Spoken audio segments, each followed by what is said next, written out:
What is up, everyone? Cody Shirk coming to you from La Jolla, California. Don't mind my blistered lips and sunburned face. I've been in the sun way too much the past several days, surfed between here and San Diego area, all up to LA and beyond. Got some really good surf, but definitely paid the price for being in the sun way too much. Anyway, I wanted to talk about the real estate market here because there are some interesting things on the horizon for California. Now, as many of you know, I'm from California. My heart and soul is here. I think this is the most beautiful place in the world. You have the highest mountain in the 48 states at Mount Whitney. You have the lowest point a couple hundred miles away in Death Valley. You have Yosemite. You got San Diego, Los Angeles, San Francisco. You have so many beautiful places in this state. It's the breadbasket of the US. You have the Central Valley with all the food production ability. You have the major port in LA. You've got San Francisco as a financial center. I mean, it could just keep going on and on and on. Silicon Valley, all of that. But somehow this state just screws things up. And it's wild how there are so many failures here, yet the economy still seems to work here. And I don't have the perfect answer other than to say I think people are just okay with paying a premium to live here.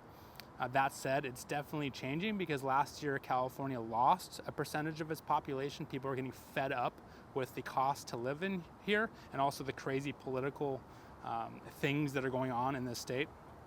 So I could go off about California, but what I wanted to talk about is the real estate here because at the end of the day, California is a beautiful place and living here is a lot of people's dreams and mine too. So what's going on? Property prices in California have more or less doubled in the past 5 to 10 years. They've really skyrocketed the past several years. And as we all know, that was fueled by cheap borrowing costs, meaning low interest rates, so people could afford more of a home. Lower monthly payments means you can take out a larger loan, which means you can get a larger home. Maybe not larger, but at least more expensive. The thing that people don't really think about when real estate prices go up are the trickle-down effects. And there are many, many trickle-down effects. And the key thing about a trickle-down effect is how long it takes. It could take 3 months, 6 months, a year, 2 years. Over in Texas and Florida, both of those states are feeling the pain of their property markets ripping during COVID. And Florida, for example, has seen insurance costs double in many circumstances. So people that were comfortable paying a couple $1,000s a year for their homeowner policy are now paying double that. I know for me personally, where I own real estate in Florida, my insurance wasn't even an option to renew. My policy or my insurance provider didn't say, hey, your rate's going up. They said, we're leaving the state altogether. Good luck finding another company. They were waving the white flag. They don't want to do business in Florida anymore because it's just too expensive for them. So here in California, just this past week, all state insurance requested the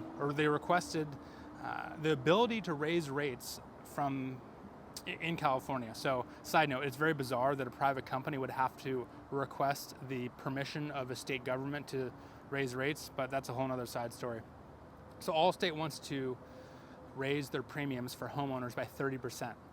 And although that's not doubling, it's a canary in the coal mine of what's going on in the California real estate market. So what's going on here is that you have homes that have increased in value tremendously, and you have homeowners that are sitting on an incredible amount of equity.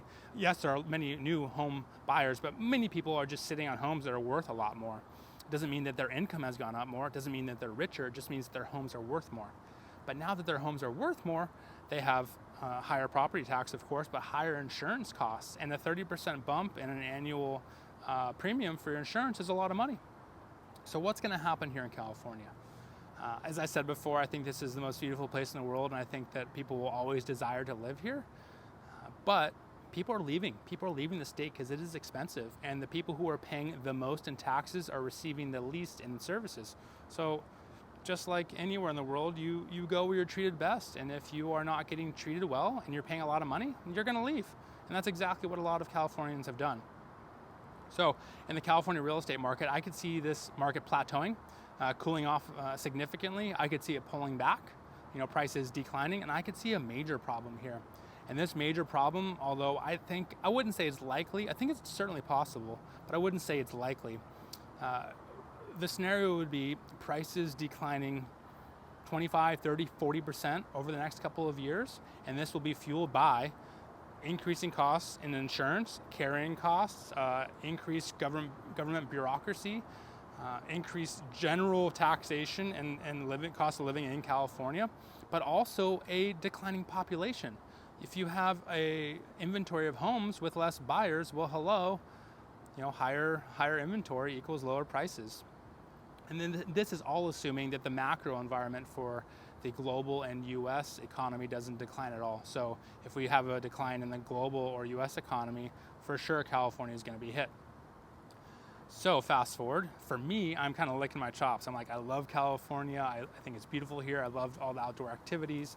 I think the government here is nuts, but maybe I can tolerate that when things shift a little bit in the future. So for investors, this may be an opportunity to start positioning yourself, set some cash aside, start looking at the areas that you are most interested in. And I would not be surprised at all to see prices plateauing and starting to decline in the coming months.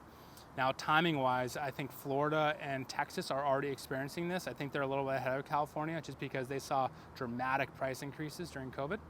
And California is probably 6 months to a year behind just because California has a premium to its real estate as well because it's California. Hey, it's the most beautiful place and it's still one of the largest economies in the world, so there's a premium here.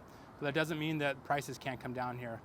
Here in San Diego, where I am right now, I remember in 2009 and 10, I had a real estate buddy of mine that we toured homes, and we were touring homes up on the hills of San Diego that were selling for $400,000 or $500,000. Fast forward today, these are multi-million-dollar homes. But back then in 08, 09, people thought, oh, the real estate market will never come back. This is the apocalypse, the whole financial crisis we're going through. Nobody would ever recover. But look where we are today. So what I'm getting at is the possibility for prices to decline just like back in 08 is certainly absolutely possible.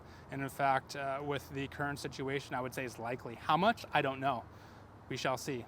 Anyway, I will talk to you guys later.